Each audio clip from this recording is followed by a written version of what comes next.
नहीं, हमारा जो करिकुलम है, हमारा सिलेबस है जो, वो आप उसको समझते हैं कि वो इंटरनेशनल जो स्टैंडर्ड है उसके मुताबिक है? नहीं है, मैं नहीं समझता कि वो इस तरह का है। देखें, हमारा जो सिलेबस है ना, वो बहुत पुराना है। हमने जो सिलेबस पढ़ा है ना, वो 1857 का, 1860 का, 1930 का, जो भी हमने पढ़ा है वो सारी वो किताबें। नई जो रिसर्च आई है, नई जो आर्टिकल आए हैं, वो हमने पढ़े ही नहीं है। इंडिया डेफिनेटली अब हमसे आगे है, तो अब हम वो तो हमें दुश्मन नहीं समझता होगा शायद, लेकिन अभी वो आ गया है। इकॉनमी में आप देखेंगे मेरे ख्याल में 5वें नंबर पे आ चुका है दुनिया का। तो क्या चीज़ उसको मेन किरदार रहा है उनको ऊपर लाने में। नमस्कार दोस्तों, इंडियन पावर में बहुत बहुत स्वागत करता हूँ। मेरा नाम है सुब्रत। फ्रेंड्स, आज हम लोग जो रिएक्शन देंगे, मुजफ्फर भाई का परफेक्ट रिएक्शन चैनल का एक वीडियो है, जहाँ पे उन्होंने पूछ रहे हैं कि जो पाकिस्तान का एजुकेशन सिस्टम है, वो एजुकेशन सिस्टम क्या दुनिया पे राज कर सकता है? दुनिया पे जो एजुकेशन चल रहा है उसके साथ क्या पाकिस्तान का एजुकेशन कंपेयर हो सकता है? चलिए देखते हैं पाकिस्तान का जो स्टूडेंट है उनका क्या राय है इस विषय में। आप लोग भी बने रहिए वीडियो के साथ। बाकी मेरा जो भी ओपिनियन रहेगा मैं बताऊंगा वीडियो के लास्ट में। तब तक के लिए दोस्तों चलिए वीडियो देखते हैं। कि पाकिस्तान की जो एजुकेशन है, पाकिस्तान का जो तालीमी निज़ाम है, उसको हम पूरी दुनिया के साथ अगर कंपेयर किया जाए हम, तो क्या कहाँ पर हम पाकिस्तानी एजुकेशन है, ख़ासतौर पर जीसी यूनिवर्सिटी फैसलाबाद, कहाँ पर देख रहे हैं आप? देखें, अगर हम कंपेयर करते हैं ना बाकी वर्ल्ड से पाकिस्तान के एजुकेशन सिस्टम को, तो हमें काफ़ी जो है ना इम्प्रूवमेंट की ज़रूरत है। नहीं, हमारा जो करिकुलम है, हमारा सिलेबस है जो, वो आप उसको समझते हैं कि वो इंटरनेशनल जो स्टैंडर्ड है उसके मुताबिक है? नहीं है, मैं नहीं समझता कि वो इस तरह का है। देखें, हमारे आप देखें कि आज से 20 साल 30 साल पहले चले जाए ना, तो टाइपराइटर जो था ना, वो डिमांडेड था कि टाइपराइटर की जॉब थी। हम इसी तरह कुछ डिग्रीज ऐसी थी आज से 20 साल पहले, उनको बड़ी इंपॉर्टेंस थी। अब हमें जो पॉलिसी बनानी है, हमारे जो ये जो कॉलेज और स्कूल होते हैं ना, ये तो मेरे ख्याल में बाउंड होते हैं अपने ये आउटलाइन के हवाले से जो उन्होंने करिकुलम पढ़ाना था, लेकिन यूनिवर्सिटी लेवल पे आउटलाइन जो है वो ये बनाते हैं यूनिवर्सिटी वाले। तो कम से कम इस लेवल पे हमें चेंज करना चाहिए। हमें ये देखना पड़ेगा कि अभी जो हमारी जो नई यूथ आएगी, जो कि 2050 में यूथ बन जाएगी, 2050 में जो अभी पैदा होंगे बच्चे 2050 में फील्ड में आएंगे, हमें सिलेक्ट ये करना होगा, हमें वो डिग्री लेके आनी होगी कि जो हम उस डिग्री में उन बच्चों को लेके आएँ जो 2050 में उनको फील्ड में लेके आएँ, वो पाकिस्तान के लिए एक इकॉनमी में और हर लिहाज से इसमें सपोर्टिव हो। अभी देखें, अभी कुछ डिग्रीज ऐसी हैं अभी भी चल रही हैं जो कि 2050 तक उनकी कोई इंपॉर्टेंस नहीं होगी। तो हमें ये चाहिए कि एजुकेशन सिस्टम में जो एक स्किल का है एक फैक्टर, स्किल बहुत मायने रखती है। अगर आप बस एक मार्क्स की रेस में लगा देंगे बच्चों को, जीपीए की रेस में लगा देंगे, यूनिवर्सिटी में देखें कि जीपीए लेना है, पता नहीं क्या क्या हो जाता है जीपीए के चक्कर में, लेकिन प्रोडक्टिविटी नहीं आ रही। तो अगर आप स्किल दे देंगे ना बच्चे को, तो स्किल से ये होगा, एक तो वो अपना पेट भी पाल सकेगा और कहीं ना कहीं मुल्क की तरक्की में भी कंट्रीब्यूट कर देगा।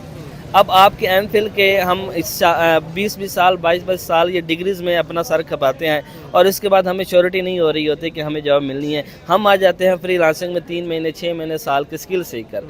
तो हम ये अगर हम पहले से अगर हम इस करिकुलम में कहीं ना कहीं सेट कर दें इस तरह की कोई स्किल, तो मेरे ख्याल में एक बहुत अच्छा होगा कि हम तालीम से बिल्कुल कट नहीं कर सकते। तालीम बहुत ज़रूरी है, किसी भी माशरे को, किसी भी कौम की तरक्की के लिए तालीम बहुत ज़रूरी है।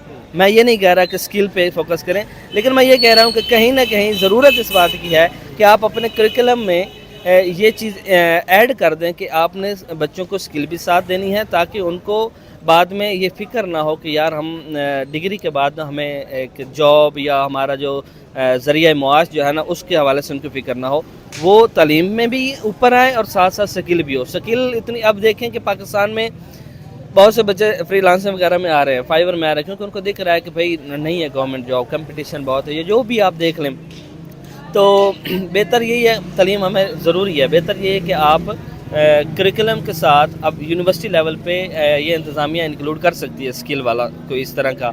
तो इस तरह के कोई स्किल वाला सब्जेक्ट जो है वो प्रैक्टिकली करना चाहिए। ऐड करना चाहिए, ताकि तालीम के साथ साथ भी हमारे जो यूथ है वो भी तालीम में भी ऊपर आए और साथ स्किल में भी ऊपर आए। हमें जितनी मर्जी हमें नफरत हो इंडिया से, जो मर्जी, लेकिन जो वर्ल्ड है, हम कहते हैं जी सऊदी अरब हमारा हमसाया मुल्क है, हमारा ब्रादर इस्लामिक मुल्क है, वो हमें वो देखने की तरफ गवारा नहीं कर रहा और वहाँ पर ऑफर कर रहा है कि भाई मैं इतनी इन्वेस्टमेंट आपके कर रहा हूँ। तो ये सारी चीज़ों को भी देखना चाहिए ना हमें। देखें, ये जो हम कहते हैं ना कि हमारा दोस्त है सऊदी अरब इस्लामिक मुल्क है, नहीं, इंटरनेशनल रिलेशन में दोस्त कोई नहीं होता, इंटरेस्ट की गेम होती है सारी, और उसको इंटरेस्ट उधर देखा है तो वो चला गया है। अब उनका ब्रिक्स की मीटिंग हुई, अभी उन्होंने एक जो G20 की हुई, उसके बाद G20 की भी हुई, अभी उनका ये जो BRA के मुकाबले में उन्होंने एक एग्रीमेंट जो साइन अभी मतलब वो ऑपरेशनल नहीं हुआ लेकिन उस पर काम हो रहा है, IMEC वो हो रहा है, तो वो उसको ये US से बैक भी कर रहा है, सपोर्ट भी कर रहा है। तो वो इस तरह की इन्वेस्टमेंट में, इस तरह के एग्रीमेंट्स में आ रहे हैं। अब उनका टारगेट क्या है इसमें IMEC में,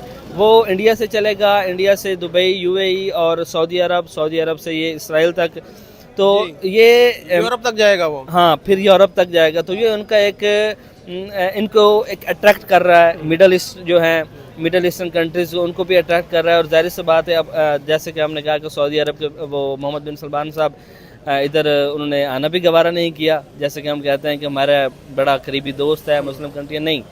तो यहाँ पे इस तरह नहीं देखा जाता, इंटरनेशनल अफेयर्स में इंटरेस्ट की गेम होती है और उसको वहाँ पे इंटरेस्ट दिखा है तो वो गया है। G20 में हो या इसमें हो, ब्रिक्स में हो या अभी IMEC में, वो बड़ा उसमें इंटरेस्ट शो कर रहा है सऊदी अरब।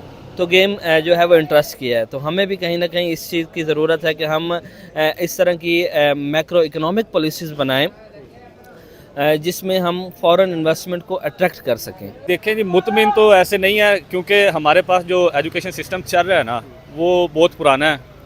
आज से 50-60 साल जो पुराना सिस्टम चल रहा था वही आज भी वही चल रहा है। उसके बाद जो उनसा देखा जाए तो हमारे लिए एक टेक्नोलॉजी आनी चाहिए जो बाहर के ममालिक में है।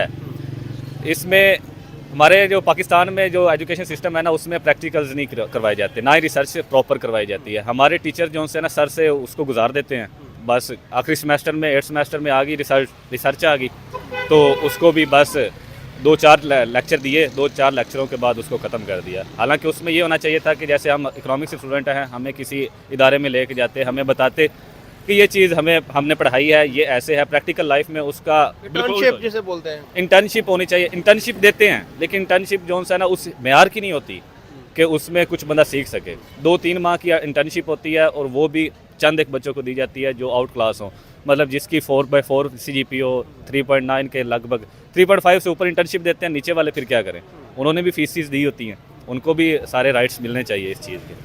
तो मैं ये कहूँगा कि जैसा कि आप कह रहे थे, दुनिया के मुकाबले में अगर देखा जाए तो हम यूरोप के मुकाबले में कहाँ पर खड़े हैं। इंडिया की अगर बात करें तो इंडिया की जो IIT है इस वक्त वो दुबई के अंदर भी खुल चुकी है, अफ्रीका के अंदर भी वो उनकी जो है तालीम दी जा रही है। इंडिया का ये इस वक्त हालत है। और इंडिया के जो स्टूडेंट हैं या इंडिया से जो पढ़े लिखे लोग हैं, दुनिया की बड़ी बड़ी जो इदारे हैं वहाँ पर वो जॉब कर रहे हैं। आप देखें बड़ी बड़ी कंपनी के CEOs जो हैं वो अक्सर इंडियन है, तो पाकिस्तानी हमें नज़र नहीं आ रहा वहाँ पर। ये इस पे क्या कहेंगे? इस पे मैं यही कहूँगा कि इंडिया किस लिए नज़र आ रहे हैं कि उनका एजुकेशन सिस्टम बहुत अच्छा है, उसमें उनको प्रॉपर इंग्लिश पढ़ाई जाती है, इंग्लिश एजुकेशन है, स्टार्ट से ही उनको टेक्नोलॉजी के साथ अटैच किया जाता है। हमारे पास वो वाला सिस्टम नहीं है। हम वो जो है ना गवर्नमेंट स्कूल में चले जाएँ तो टाट के ऊपर पढ़ा रहे हैं, प्रॉपर फर्नीचर नहीं है, उनके पास जो सी फैसिलिटीज़ हैं वो नहीं दी गई। और इंडिया के पास जो है ना, अगर वो टाट स्कूल पे भी पढ़े हैं ना तो उनके टीचर उनके साथ लॉयल हैं, मतलब वो इतनी एक अच्छी एजुकेशन देते हैं अपने बच्चे को कि वो जब आगे निकलता है ना थोड़ा सा मतलब अपनी लाइफ में, तो वो बहुत अच्छा परफॉर्म करता है। और आप जैसे कह रहे हैं CEO हैं और बाकी ममालिक में यूरोपीय कंट्रीज़ में जाके वो बहुत अच्छी पोस्ट पे हैं, लेकिन हमारे पास हमें तो आइट्स करना नहीं आ रहा अभी तक। हम जो ग्रेजुएशन करके आ गए हैं, हमें आइट्स में इतनी मुश्किल हो रही है। तो इंडिया का जो बच्चा है ना उसका और हमारा कंपैरिजन ही नहीं बनता। अगर ये हम इस्लाम या मुस्लिम की बात करें तो साथ में जो ममालिक हैं हमारे वो तो मुस्लिम नहीं है। अगर हम यूरोप की मिसाल दें, वो भी इस्लामिक कंट्रीज़ तो नहीं, लेकिन वो हमसे आगे हैं। तो फिर हम अपने आप को ये कहते हैं कि जी BA मुस्लिम, हम ये सुपीरियर हैं, ये ऐसी चीज़ें क्यों हमारे माइंड पे क्यों आती हैं? नहीं, बात हो रही है एजुकेशन की, आप इसमें इस्लाम को क्यों ला रहे हैं? मैं इस्लाम को नहीं ला रहा, मैं सिर्फ आपकी उम्मीद, आपने कहा कि आपको उम्मीद है तो मैंने ये कहा है कि सिर्फ उम्मीद काफ़ी नहीं होती, इसके लिए अमली काम भी होता है। आप लोगों को भी आगे बढ़ना चाहिए, आपको भी इस पर आवाज़ उठानी चाहिए। अगर आपकी यूनिवर्सिटी में ये सारा कुछ हो रहा है तो स्टूडेंट मिलकर आवाज़ उठाएं, आवाज़ बुलंद करें कि ये हमारी डिमांड है, ये ऐसे नहीं, ऐसे इसके अंदर काम होना चाहिए। बिल्कुल जी। एक तो जो सा ना जीसी यूनिवर्सिटी जहाँ से हम पढ़े हैं, यहाँ पे कोई स्टूडेंट जो सा है ना वो काउंसिल नहीं है। कोई इनके पास जो सा ना प्रॉपर एक काउंसिल होनी चाहिए स्टूडेंट्स के हक़ में जो आवाज़ उठाए। 2-3 काउंसिल्स बीच में बनने लगी थी, लेकिन इन्होंने जो सा उनकी आवाज़ को दबा दिया। तो इसलिए मैं यही कहूँगा कि स्टूडेंट्स काउंसिल्स होनी चाहिए, इनकी जमातें होनी चाहिए, ताकि जो सा है स्टूडेंट्स के राइट्स को आगे लेके आएँ। यूनिवर्सिटीज़ के डायरेक्टर्स को पता हो, वीसी को पता हो कि स्टूडेंट्स के क्या मसाइल हैं, क्योंकि स्टूडेंट को यहाँ पे नीचे दबा दिया जाता है। जो भी ऊपर आने की कोशिश करता है, आवाज़ उठाने की कोशिश करता है, उसको दबा दिया जाता है। तो एजुकेशन सिस्टम में यही हिसाब किताब है कि जब स्टूडेंट्स को हमारा सिलेबस जो है उसमें आप समझते हैं कोई तब्दीलियाँ लाने की ज़रूरत है? जो जदीद दौर के जो तकाज़े हैं उसके हम आहंग हैं ये हमारा सिलेबस है? हमारा जो सिलेबस है ना वो बहुत पुराना है। हमने जो सिलेबस पढ़ा है ना वो 1857 का, 1860 का, 1930 का जो भी हमने पढ़ा है वो सारी वो किताबें। नई जो रिसर्च आई है, नई जो आर्टिकल आए हैं वो हमने पढ़े ही नहीं है। वो चीज़ इस इधर है ही नहीं। मतलब हमने बुक्स पढ़ी है, उसके 1800 पेजेस है ना, उसमें हमने पहले 3 चैप्टर्स पढ़े हैं, बाकी वो 3 चैप्टर होंगे 200 पेज के, बाकी 1600 पेज जो सा है ना वो गया, वो सेमेस्टर में हम नहीं पढ़ेंगे। वो नेक्स्ट टाइम जी कभी ज़िंदगी में काम आना हुआ तो उठा के पढ़ लेंगे, वरना नहीं पढ़ेंगे। सो फाइनल हो चुका वीडियो ख़त्म। अगर हम लोग बात करेंगे पाकिस्तान का एजुकेशन सिस्टम के बारे में, जहाँ तक हम लोग इंटरव्यू में देखते हैं जो स्टूडेंट का बयान आता है वो हर एक वीडियो में हम लोग डालते हैं। और जब तक मैंने उन स्टूडेंट का व्यू समझ में आया, उनका पर्सपेक्टिव जो मेरे को समझ में आया, तो इसके हिसाब से मैं बताना चाहूँगा। देखिए, उन लोग का एजुकेशन सिस्टम तो पुराना है, चेंजेस करते ही नहीं है। दुनिया पे साइंस को छोड़ के मौलवी ने उनका दीनी तालीम दिए जा रहे हैं।